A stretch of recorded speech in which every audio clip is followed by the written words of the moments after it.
Hello and welcome to a very special How I Paint Things. Now, I've not long gotten back from vacation in Japan, which was awesome. And rather than sit here bragging about it, because I had a really great time, I got to see some amazing things, I figured it was about time to paint a samurai for the channel. The question has come up a few times how I would do it, and it coincided neatly with the arrival of some of the new speed paints from the Army Painter. Now, they very kindly let me have a box of those to play around with, so full disclosure, I have received these for free, but I have pretty much recorded my reaction to them almost live. And in a couple of cases, you're watching me put these on for the first time. So hopefully you will get a kick out of seeing somebody play around with them, because I'm pretty happy with the results. There's one or two things I'll mention as we go along, particularly this purple cape, but yeah, I had a great time. And I really think the end result is actually pretty close to what I would have gotten using straight acrylics. So all of the paints for this one will be listed in the description below. They're all available in the Mega Speed Paint Set 2.0, and the base will be down there too. So let's get started. So first things first, once I've popped the miniature onto a base, I've gone ahead and primed them. Now this fella here, I have used Brain Matter Beige from the Army Painter. Reason being is the same reason that I would use one of the contrast primers for contrast paints. They have quite a smooth finish, these Army Painter primers, and it's a nice light, just off-white. You may not even see it on the camera that it's not a pure white. Brain Matter Beige is ever so slightly rather, lighter than even Wraithbone. So I really like it. You could just as easily do everything I'm going to show you over a white, but I think that tiny little hint of peachy warmth is going to help quite a bit here.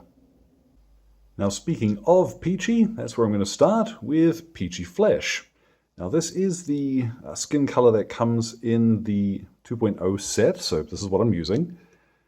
As well, once I saw a sort of preview of this, it goes on looking a little bit, I'm going to say peachy, but as it dries, it doesn't have quite that same reddish intensity that you see in a lot of these contrast style or speed paint style skin tones, which to my eye looks a little bit more natural for like Japanese, Southeast Asian skin tones than just trying to paint them yellow, because nobody's yellow, not really. Now for his trousers, those puffy tucked in pantaloons he's wearing, I'm going to use Bony Matter. Now this is, rather than Skeleton Horde from Citadel, which is really more of a very light beige, Bony Matter is a true light brown. So it's not got that same yellowish tint to it. So it's going to work quite well for a sort of very plain linen finish. The colors that I saw, like when I was at Himeji Castle and getting to see some of these samurai armors up close, man, the colors you would not believe. I was really surprised by just how garish it would look to today's senses. There was a lot of pastel colors, pinks and greens and stuff, and it was really fascinating to see that up close. But of course, sometimes you just need a pair of plain linen trousers, and that's what we're doing here. Now thinking of that light pastel-y sort of finish to some of the clothing that I've seen, what I have here is Goddess Glow, and I've thinned it down half and half with the mixing medium for the speed paints, because I want, Goddess Glow is quite a deep purpley finish, but just a little bit pink. So I'm going to add, here we go, let's get it at that angle, and just guide that into the recesses, and then drag it around to color in the rest of the sleeve. So I'm going to do that for both arms. Yeah, I think that's going to be quite a nice, subtle pink there. Now that has dried to a really nice pastel pink. I quite like how that's turned out. I have got one or two little blotches up on places that I'm going to need to tidy up later, but having heard that the reactivation issue is pretty much solved, I'm not too worried about getting a little bit of Brain Matter Beige from the pot later and sorting that out. What I'm going to turn to now is Caribbean Turquoise, Caribbean Blue, Caribbean Ocean. And yeah, looking again for a pastel-y sort of color. Oh my God, that's nice. Sorry, I'm editorializing live as I apply these for the first time. This is literally the first time I've cracked open some of these bottles. So what you're seeing, it is a live reaction, and I got to admit, I'm really into these colors so far. Applying them, they're a little bit more forgiving than contrast. The flow of them being identical across the range, how some contrast have different properties. You know, you've got to kind of know what you're doing going into them. Whereas these are all just color in a bottle, and it all acts the same. Gosh, that's nice. Now, before I get on to base coating his armor, there's a few little bits that I now want to tidy up with some Brain Matter Beige. Now, luckily, this is one of those Army Painter very light colors that actually covers pretty well. So it's not going to take long to just bloop, bloop, bloop, bloop, tidy these up. Although I might have thinned that out a little bit more than I needed to. Let's just cover those over, straighten up a few little bits before the next stage.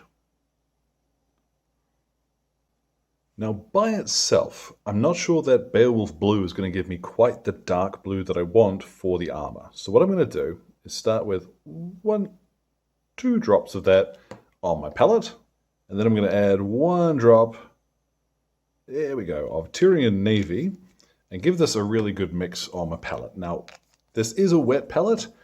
They do recommend don't use a wet palette, but I haven't added water to this in about a week, so I'm not experiencing anything untoward, let's say. This is working perfectly well. Don't worry too much as long as your wet palette's not dripping wet. All right, now let's try out our blue mix.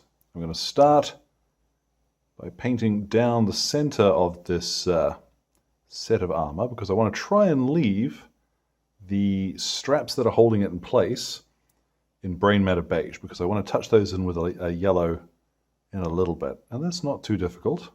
It's quite a nice blue. I am now going to paint this over all of the armor and keep trying to avoid the straps if I can. If I don't, I've still got that Brain Matter Beige I can tidy up as we go. I did manage to get just the blue I was hoping for. I'm quite pleased with that, but I was a little bit hopeful to think that I would get away with not having to do any tidy up on these. So back to the Brain Matter Beige.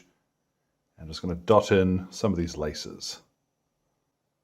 Now for his shin guards and van braces, I'm going to paint these with neat Tyrian Navy. Now what I've got is Ancient Honey, and I've added 2 drops of this to 1 drop of the Speedpaint Medium because I don't want it quite as solid as it looks on some of the color swatches, but I can just dot it straight over the top of the laces here, and that will look fine. I'm not going to do it on these wristbands or what have you around the arms. I think those are going to look better if they are just white. But these little bits, yeah, a bit of yellow for the laces. Now this is either going to work really well or it's going to look dreadful, but I'm going to try Hoplite Gold on the little gold trim at the bottom of his underdoubler. I don't know what the parts of the armor are called, so but this, I saw a few examples which had quite prominent and very strong gold thread. So I'm thinking a little bit of Hoplite Gold and yeah, over the Brain Matter Beige base coat, that actually looks pretty interesting. I'll spend a bit of time tidying this up. Let's have a look once that's done. Now that's actually worked quite well. That really does look like the gold thread that I've seen, so I'm happy with that. That works far better than I was expecting. I'm going to move on now to Grim Black, and this one's going to be fairly simple. Well, I hope anyway. I'm going to apply this over his hair and over his weapon. Now in the future, I would probably do his weapon haft with just matte black. The hair, though, looks pretty cool using that Grim Black. I'm quite happy with that. I'm going to move on to Ruddy Brown, and I might do this off camera, but I'm going to paint in these straps on his sandals. Yeah, and a couple of other little straps, like around his hair and what have you, with this. Now I'm going to throw down some Broadsword Silver, and no guesses where that's going to go. I am finding with the metallics, it's best if you're able to keep your brush moving in the same direction while you're applying them. So probably not the greatest lighting for this, unfortunately, but as much as possible, streak down to the end of the weapon in nice smooth strokes, like so. Now finally, let's do his overcoat, and for this I am going to use Moonlake Coral because I never paint anything pink. You know, I've never really got a reason to do it except for Tyranids or something, and this is such a nice color. Seems like it would be a fine opportunity to get a little bit of this onto a miniature. So I am going to paint him in the most swanky, stylish pink coat that I can. And just because of the shape of him, I'm going to do most of this off camera. Now in hindsight, maybe I should have thinned that down a little bit, but I love that strong eggplant color. It's a little bit tricky using just the brush that comes in the set to get a smooth finish over large flat areas like this. In reality, I would probably have swapped to a larger brush.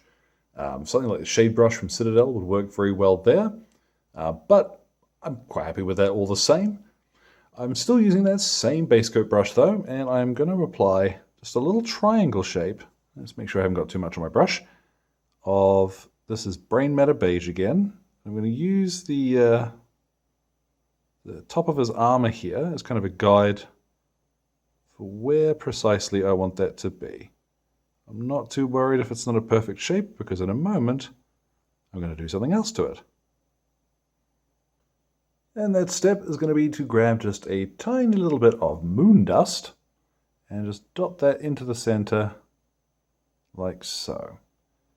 Now, I probably should have picked a slightly darker yellow in order that it would stand out more, but I like moon dust, and I think this is going to add plenty just by itself. Now the very last thing that I'm going to do is actually hit him with a shade mix that I've got here.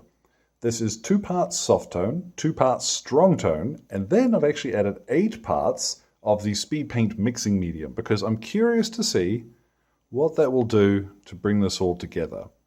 I'm just going to bathe the entire miniature with it and be quite generous, making sure that I'm getting it into all of the recesses. And looking at it, I could probably have thinned it out a little less. Now once that shade has dried, you'll see the effect is actually quite subtle, but it is a little bit more marked than you might think when it was going on. It's just enough to give it a little bit more visual interest, tie some of those areas together, and yeah, I think bring it down just a bit more so he looks a little more realistic. What I am going to do now though is to hit him with a matte varnish. I'll pop his base on him. Recipe for that will be in the description, same as always. Yeah, I'm liking how that looks. Let's get a look at what he looks like once he's all finished. And so there at last, our Speedpaint Samurai is complete. Now, my initial impressions of the Speedpaints are actually really good. I definitely got a better result out of this fella than the first time that I used contrast. I do wonder whether or not part of that is simply the fact that I have gotten a little bit better at using this particular style of paint. One thing to point out though is that this did take a pretty heavy wash. I mean, you watched me douse the entire miniature in, medium and shade, and no running, no bleeding. The reactivation, I have not seen any evidence of it with these new paints, and I'm happy with that result. Put him on the table more than happily. It was a lot of fun too, doing something with a slightly limited box of paints, just a tiny bit of mixing there. I think having the right brush for the job, particularly you see on the cape there, that would make a big difference. And you know, I don't think it would be too difficult at all to now grab some traditional acrylics and do a few highlights and really make him pop. That I would play games with, and it would take no extra work to make him look just a little bit better. I quite like how that turned out. So thank you again to Army Painter for letting me have a box of these new speed paints. I know they're not new by most standards, but I didn't have any, and they very kindly sent me a box along. So yeah, I got to have fun with some new paints, and hopefully you found that interesting too. As always, thank you very much as well to Exit 23 Games for all of the light and sound equipment, and my wonderful patrons who are keeping me ticking in paints and glue, including my gorgeous producers who are showing up on screen now. Thank you very much, folks. Now, any questions or anything, feel free to drop them in the old comment box below. My Twitter and Instagram are both linked there too. So, thank you very much for your time, one and all, and you all enjoy the rest of your day.